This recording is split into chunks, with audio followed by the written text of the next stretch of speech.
안녕하세요, 청취자 여러분. 오늘 저희가 함께 이야기 나눌 주제는요. 아마 많은 분들이 읽어보셨거나 적어도 이름은 들어보셨을 책, 내 영혼이 따뜻했던 날들입니다. 네, 정말 유명한 책이죠. 감동적이라는 평도 많고요. 맞아요. 그런데 이 가슴 뭉클한 이야기 뒤에 정말 믿기 힘든 진실이 숨겨져 있다는 사실 혹시 알고 계셨나요? 아마 모르시는 분들이 훨씬 많을 겁니다. 저도 처음 알았을 땐 꽤 충격이었으니까요. 그렇죠. 저희가 오늘 여러 자료들을 좀 살펴봤는데요. 관련 리뷰나 기사, 또 분석 자료들을 토대로 이 책과 저자를 둘러싼 아주 복잡한 이야기를 깊이 파헤쳐 보려고 합니다. 네, 오늘의 탐구는 단순한 책 소개를 넘어서 그 이면에 감춰진 논란까지 들여다보는 시간이 될 것 같습니다. 자, 그럼 먼저 이 책, 내 영혼이 따뜻했던 날들이 왜 그렇게 사랑받았는지부터 잠깐 짚고 넘어가 볼까요? 네, 그게 중요하죠. 혹시 안 읽어보신 분들을 위해 간단히 소개하면 그 부모님을 여인 어린 소년, 이름이 작은 나무잖아요. 네, 맞아요. 체로키족 할아버지의 할머니 손에 자라게 되죠. 네, 깊은 산골에서 자연과 교감하고 또 삶의 지혜를 배워나가는 그런 이야기인데 문장들이 참 서정적이에요. 마음을 느껴야 해. 나무 말이야. 산이 하는 말도 듣고. 이런 구절들 보면 정말 그렇죠. 뭔가 순수하고 또 자연으로 돌아가고 싶은 그런 마음을 건드리는 데가 있죠. 실제로 이 책이 처음 나왔을 때 그러니까 1976년에는 사실 별 반응이 없었다면서요. 네, 거의 묻혔다고 봐야죠. 그러다가 15년이나 지난 1991년에 갑자기 역주행을 시작한 거죠. 정말 신기하네요. 그래서 결국 뉴욕타임즈 논픽션 베스트셀러 1위까지 오르고. 네, 그뿐만이 아니에요. 미국 서점상 협회 ABA 회원들이 직접 뽑는 상이 있거든요. ABB상이라고. 아, 들어본 것 같아요. 고객에게 팔면서 가장 큰 자부심과 보람을 느낀 책에게 주는 상인데 이 상까지 받았으니 인기는 검증된 셈이죠. 그만큼 많은 사람들이 공감하고 감동했다는 거네요. 특히 그 현대사회 비판, 뭐랄까 살아있어도 죽은 사람들에 대한 이야기, 이것도 꽤 인상 깊었어요. 네, 그런 부분들이 당시 사람들에게 큰 울림을 줬던 것 같아요. 그런데 말이죠. 만약 이 모든 감동의 바탕이 된 작가 포레스트 카터라는 사람이 우리가 생각했던 그런 인물이 전혀 아니었다면 이야기가 완전히 달라지겠죠. 바로 그 지점입니다. 오늘 이야기의 핵심이죠. 네, 여기서부터 이제 이야기가 급반전을 맞이합니다. 이 포레스트 카터라는 이름 사실은 가짜 이름이었어요. 네, 본명이 아니었죠. 그의 진짜 이름은 아사 카터. 자, 그런데 이 아사 카터란 인물이 누구냐면요. 이게 정말 충격적인데 네, 말씀하시죠. 1950년대 미국 남부, 특히 엘라바마주에서 아주 악명 높았던 백인 우월주의자였습니다. KKK, 쿠클럭스크랜 아시죠? 네, 알고 있습니다. 극단적인 인종차별 단체죠. 바로 그 KKK의 핵심 조직원이었다는 겁니다. 와, 정말 믿기지가 않는데요. 그렇죠. 그 책의 내용과는 정말이지 정반대의 인물이라고 할 수 있습니다. 그 간극이 너무 커서 처음 이 사실을 접했을 때 저도 굉장히 혼란스러웠어요. 아니, 어떻게 그런 사람이 그런 순수한 이야기를 쓸 수가 있었을까요? 그 아사 카터라는 인물의 행적, 좀 더 자세히 알 수 있을까요? 네, 자료들을 보면 그의 행적은 더욱 충격적입니다. 그는 그냥 KKK 단원이 아니었어요. 직접 북엘라베마의 오리지널 쿠클럭스 클랜이라는 상당히 폭력적인 분파를 만들었고요. 직접 만들었다고요? 네, 그리고 더 사우서너라는 잡지도 발행했는데 이게 아주 노골적인 백인 우월주의, 또 반유대주의, 반공주의 이런 내용들로 가득 차 있었습니다. 단순한 주장을 넘어서 폭력을 부추기는 선동에 가까웠죠. 선동이라. 그럼 실제로 폭력으로 이어진 경우도 있었겠네요. 물론입니다. 여러 기록이 남아 있어요. 예를 들어 1956년인데요. 테네시주 클린턴이라는 작은 마을에서 학교의 인종통합, 그러니까 흑백 학생이 같이 다니는 것에 반대하는 백인 폭동이 있었는데 이걸 아사카타가 주도적으로 선동했다는 기록이 있습니다. 흑인 학생들이 학교에 못 가게 하려고요? 네, 폭력을 사주한 거죠. 이게 당시에는 꽤 큰 뉴스였어요. 또 같은 해에는 로게놀 음악 있잖아요. 네네. 흑인 가수들의 부르는 로게놀이 백인 청소년들의 도덕성을 망친다면서 버밍엄 지역 방송국이랑 음반 가게를 찾아가서 흑인 가수 음반 치우라고 협박하기도 했고요. 나중에는 라디오 진행자를 직접 공격하기까지 했다고 해요. 와, 점점 더 과격해지는군요. 그렇죠. 그리고 그의 영향력은 정치계까지 뻗쳤습니다. 당시 엘라베마 주지사가 조지 월러스라는 인물이었는데 아주 극렬한 인종차별주의자였거든요. 아, 그 유명한 연설을 한 사람 아닌가요? 맞습니다. 바로 그 연설문 작성에 아사카타가 깊숙이 관여했습니다. 1963년 월러스 주지사 취임 연설에 나오는 그 악명 높은 구절. 지금 분리, 내일도 분리, 영원히 분리. Segregation now, segregation tomorrow, segregation forever. 이 문구요. 네, 바로 그 문장을 아사카터가 직접 썼다는 겁니다. 이것만 봐도 그의 사상이 얼마나 극단적이었는지 알 수 있죠. 정말 할 말이 없네요. 근데 여기서 끝이 아니에요. 1957년에는 유명한 흑인 재즈 가수 넷 킹 콜 아시죠? 네, 알죠.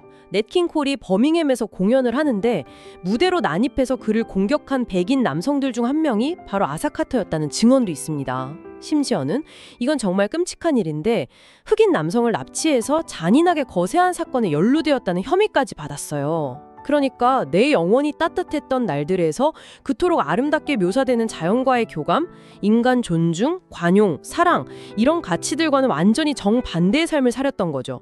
증오와 폭력으로 얼룩진 삶이었습니다. 여러 자료가 그걸 명백히 보여주고 있어요. 정말 들으면 들을수록 그 책의 이미지랑 너무 달라서 머릿속이 복잡해집니다. 그 따뜻한 할아버지, 순수한 소년의 모습 뒤에 이런 과거가 있었다니. 그럼 대체 이 아사카터가 어떻게 갑자기 포레스트 카터라는 이름으로 이런 책을 쓰게 된 걸까요? 뭐가 계기가 있었을까요? 글쎄요, 그 전환 과정도 사실 명확하게 밝혀진 건 많지 않습니다. 다만 추정해 볼 수는 있죠. 아사카터는 여러 폭력 사건에 연루되고 또 정치적으로도 너무 극단적이다 보니까 점점 설 자리를 잃어갔어요. KKK 내부에서도 다툼이 있었던 것 같고 총격 사건에 휘말리기도 했다고 하고요. 결국엔 쫓겨나다시피 한 거군요. 그런 셈이죠. 그래서 1970년대 초에 엘라베마를 떠나서 텍사스로 이주를 합니다. 그리고 거기서부터 완전히 다른 사람 행세를 하기 시작한 거예요. 포레스트 카터라는 새로운 이름을 쓰면서 말이죠.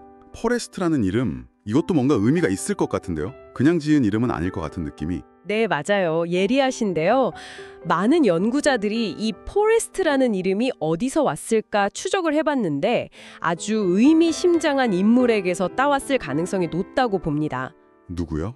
남북전쟁 때 남부연합군 장군이었고 전쟁 후에는 KKK의 초대 최고 지도자, 그러니까 그랜드 위저드였던 네이선 베드퍼드 포레스트라는 인물이 있어요. 아, KKK 초대 지도자요? 네. 만약 이게 사실이라면 그는 과거를 완전히 버린 게 아니라 오히려 KKK의 상징적인 인물 이름을 빌려서 정반대의 가면을 쓴 셈이 되는 거죠. 백인 우월주의자가 갑자기 자연을 사랑하는 인디언 이야기꾼 행세를 시작한 거니까요. 와, 정말 치밀하다고 해야 할지 기만적이라고 해야 할지 모르겠네요. 근데 이름만 바꾼 게 아니라 이 책이 실화라고 주장했다는 게 더 놀라운데요. 본인이 체로키 혈통이고 부족의 이야기꾼이다 이렇게까지 말했다고요? 바로 그 점 때문에 이 사건이 단순한 필명 사용을 넘어서는 거죠. 이걸 문학적 사기극이라고 부르는 이유입니다. 그는 책을 내면서 출판사나 독자들에게 이게 자기 어린 시절 경험담이다, 진짜 이야기, a true story다 이렇게 아주 강력하게 주장을 했어요. 인터뷰 같은 데서도 그렇게 말했나요? 네, 심지어 체로키족 할로니한테 구전으로 이야기를 전수받았다는 식으로 말하기도 했죠. 물론 체로키 혈통이라는 것도 전부 거짓말이었습니다. 그는 백인 부모 밑에서 태어났고 체로키 공동체와는 아무런 연관이 없는 사람이었어요. 그럼 이 모든 게 언제 밝혀진 건가요? 작가가 살아있을 때? 아니요, 그가 죽고 나서 한참 뒤에요. 1991년에 역사학자 댄 티 카터라는 분이, 이름이 같지만 친척은 아닙니다, 뉴욕타임스의 폭로 기사를 쓰면서 세상에 알려지게 된 거죠. 정말 충격적이네요. 단순히 과거를 숨긴 게 아니라 자기가 그렇게 혐오하고 억압했던 집단의 정체성을 훔쳐서 그걸로 성공하려고 했다는 거잖아요. 왜 하필 인디언, 그것도 체로키족이었을까요? 다른 정체성도 있었을 텐데요. 그 시기적인 배경을 좀 볼 필요가 있어요. 1970년대 미국 사회를 생각해보면 베트남 전쟁이 끝나고 나서 어떤 화멸밤 같은 게 있었고 또 환경 문제에 대한 관심도 커지던 때였거든요. 네, 뭔가 기존 사회에 대한 반성, 대안적인 삶에 대한 동경, 이런 분위기가 있었죠. 맞아요. 특히 아메리카 원주민 문화가 그런 분위기 속에서 자연과의 조화, 영적인 순수함 같은 이미지로 좀 이상화되고 낭만적으로 소비되는 경향이 있었어요. 백인 사회에서요. 아, 그러니까 아사카터가 그런 사회 분위기를 이용했다. 그렇죠. 아사카터는 이걸 정확히 간파했던 것 같아요. 자신의 그 끔찍한 인종차별주의자로서의 과거를 세탁하는 동시에 상업적으로도 성공할 수 있는 가장 좋은 방법으로 체로키 이야기꾼이라는 가면을 선택했을 가능성이 매우 높다는 거죠. 자신의 과거와 정반대의 이미지를 내세워서 성공을 노린 아주 계산된 행동이었다고 보는 분석이 많습니다. 정말 아이러니하네요. 네, 여기서 또 하나 생각해 볼 점은 어떻게 이런 사기극이 그렇게 오랫동안 성공적으로 유지될 수 있었냐는 거예요. 물론 아사카터 본인이 연기를 잘했겠지만 네. 당시 대중들, 특히 백인 주류 사회가 아메리카 원주민 문화를 얼마나 좀 피상적으로만 알고 있었는지 보여주는 단면이기도 하다는 거죠. 많은 독자들이 책 속 이야기가 진짜 체로키 문화라고 믿었지만 사실은 그게 아니라 백인들이 기대하는 어떤 스테레오타입, 그 고귀한 야만인, 노블 세베지 같은 이미지에 더 가까웠다는 비판이 있어요. 아, 작가의 속임수와 독자들의 어떤 환상이 딱 맞아떨어졌다는 거군요. 네, 그렇게 볼 수 있는 거죠. 그러면서 이 책의 신화가 만들어진 거고요. 와, 그럼 1991년에 댄 티 카터의 폭로 기사가 딱 터졌을 때 정말 난리가 났겠네요. 베스트셀러에 상까지 받은 책인데? 네, 말 그대로 발칵 뒤집혔죠. 책의 메시지에 감동받았던 수많은 독자들은 뭐랄까 배신감을 느꼈고 문학계나 언론은 정말 들끓었습니다. 아니, KKK 단원이 어떻게 이런 글을, 이런 반응이었겠죠? 그렇죠. 우리가 대체 무엇에 감동했던 거냐 이런 질문들이 막 쏟아졌어요. 순식간에 이 책은 세계의 문학 사기극 중 하나로 불리게 됐고요. 그리고 이 사건이 아주 근본적인 논쟁을 촉발시켰습니다. 어떤 논쟁인가요? 바로 그거죠. 예술 작품이랑 그걸 만든 사람의 어떤 도덕성, 이걸 분리해서 볼 수 있느냐 아니면 분리해야만 하느냐, 이 문제요. 아, 정말 어려운 문제네요. 양쪽 의견이 팽팽했겠어요. 네, 아주 격렬했습니다. 한쪽에서는 작가가 과거에 어떤 사람이었던 간에 이 작품 내 영혼이 따뜻했던 날들 자체가 주는 메시지, 예를 들면 자연 존중이나 가족애 같은 건 여전히 가치 있고 아름답다, 이렇게 주장했어요. 작품은 작품일 뿐이다. 이런 입장이군요. 그렇죠. 문학적인 성취나 감동은 작가 개인 사랑은 별개로 봐야 한다는 거죠. 예를 들어 유명한 영화 평론가 로저 이버트 같은 경우도 카터가 말년에 자기 과거를 후회하고 변했을 수도 있지 않냐. 누구나 회개할 수 있다. 뭐 이런 식으로 조심스럽게 이야기하기도 했어요. 어쩌면 이 책이 그의 참여록일 수도 있다는 가능성을 열어둔 거죠. 하지만 반대 입장도 상당히 거셌을 것 같은데요. 특히 작가가 인종차별주의자였다는 사실 때문에 더 그랬을 것 같아요. 맞습니다. 다른 한쪽에서는 작가의 그런 기만적인 삶과 폭력적인 과거가 작품의 의미 자체를 근본적으로 훼손시킨다고 아주 강하게 비판했습니다. 특히 이 책을 베스트셀러로 만드는 데 큰 영향을 미쳤던 사람이 있죠. 오프라 윈프리요. 아, 오프라 윈프리 북클럽이요? 네, 그녀의 반응이 아주 상징적이었어요. 폭로 이후에 너무 충격받고 실망했다. 인종차별을 신봉하고 폭력을 휘둘렀던 사람이 어떻게 이렇게 아름다운 이야기를 쓸 수 있는지 도저히 이해할 수 없다고 말하면서 결국 자기 북클럽 추천 목록에서 이 책을 빼버렸습니다. 작가의 위선이 작품 전체를 더럽혔다. 이렇게 본 거네요. 그렇죠. 그 메시지마저 거짓으로 느껴지게 만든다는 판단이었던 거죠. 자, 그런데 이 논쟁에서 절대 빼놓을 수 없는 목소리가 있을 것 같습니다. 바로 작가가 그 정체성을 도용했던 체로키 공동체. 그분들의 입장은 어땠을까요? 단순히 작가의 과거만 비판했을까요? 아, 정말 중요한 지적입니다. 체로키 부족이나 관련 학자, 작가들은 단순히 아사카터의 과거만 문제 삼은 게 아니었어요. 그들은 더 나아가서 이 책, 내 영혼이 따뜻했던 날들의 내용 자체가 진짜 체로키 문화나 역사와는 거리가 멀다. 심지어 왜곡되어 있다고 아주 강하게 지적했습니다. 내용 자체도 문제가 있었다는 거군요. 네, 예를 들면 책에 나오는 체로키 언어라고 소개된 단어들 있잖아요. 네.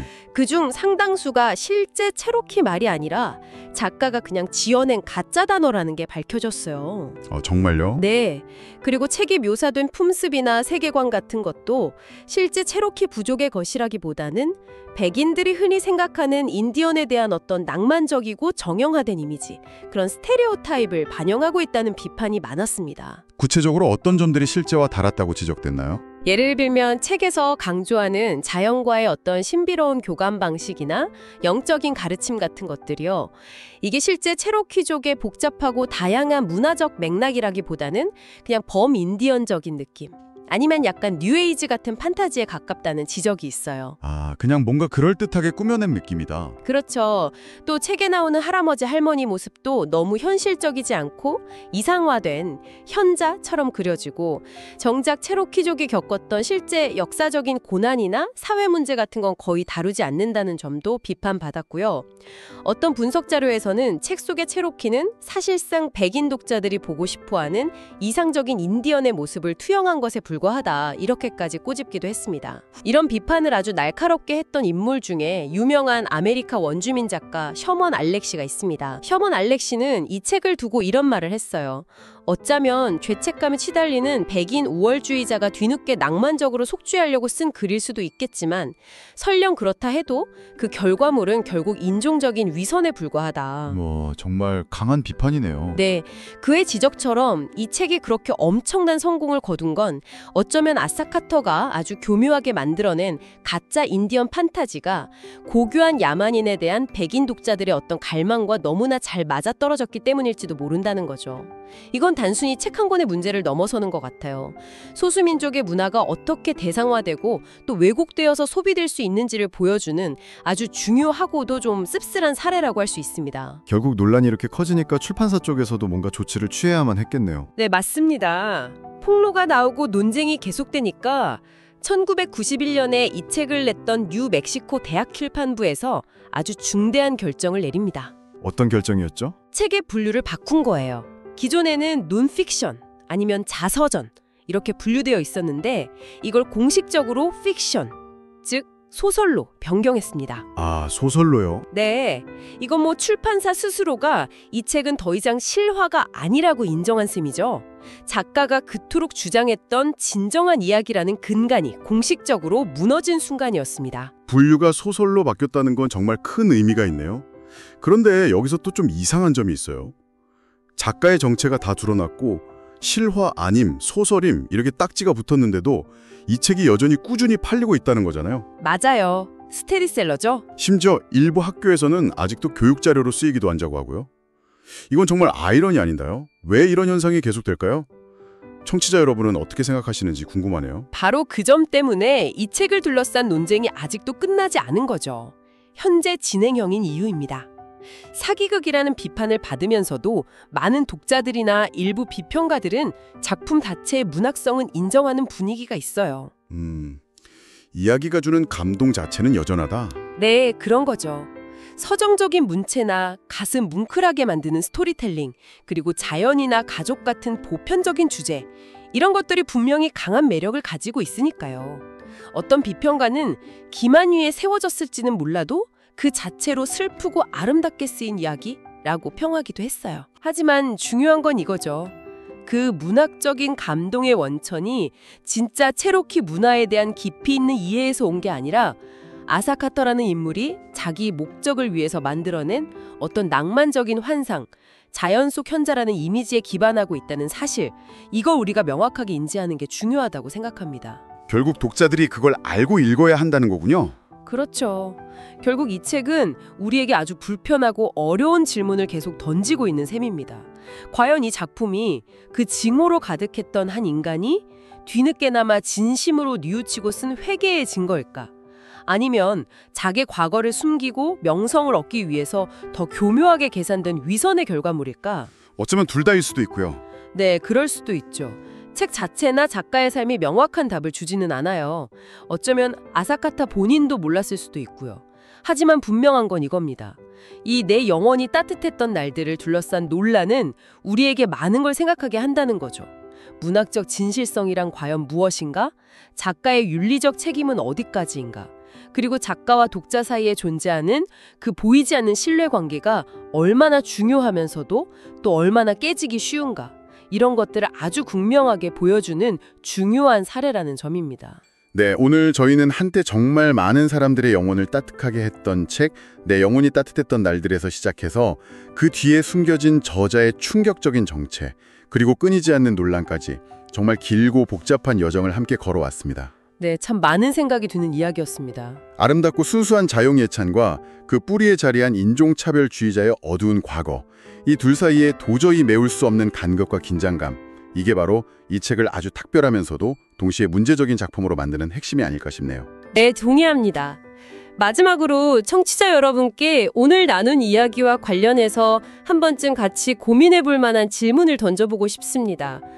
저희가 살펴본 자료에 딱 떨어지는 답이 있는 건 아니지만 자연스럽게 떠오르는 질문인데요. 네, 어떤 질문인가요? 우리가 어떤 이야기를 접할 때요, 특히 그게 진실이라고 주장하거나 혹은 소수자의 문화를 다루는 이야기일 경우에 그 겉으로 보이는 감동이나 매력 너머에 혹시 있을지도 모르는 어떤 문제점이나 왜곡의 가능성까지 비판적으로 살펴보려는 노력, 그러니까 독자로서의 책임감은 과연 어디까지 필요한 걸까요? 아, 좋은 질문이네요. 혹은 이런 질문도 가능할 것 같아요. 이야기의 기반이 거짓으로 드러났는데도 왜 어떤 이야기들은 여전히 사람들의 마음을 그렇게 강하게 사로잡고 영향력을 발휘하는 걸까요? 그 힘은 대체 어디서 오는 걸까요? 한 번쯤 생각해 볼 만한 질문인 것 같습니다. 네, 오늘 저희와 함께 이 깊고도 복잡한 이야기에 귀 기울여 주셔서 정말 감사합니다. 여러분의 생각도 궁금해지네요. 오늘 저희가 준비한 이야기는 여기까지입니다. 네, 들어주셔서 감사합니다. 구독과 좋아요 부탁드립니다.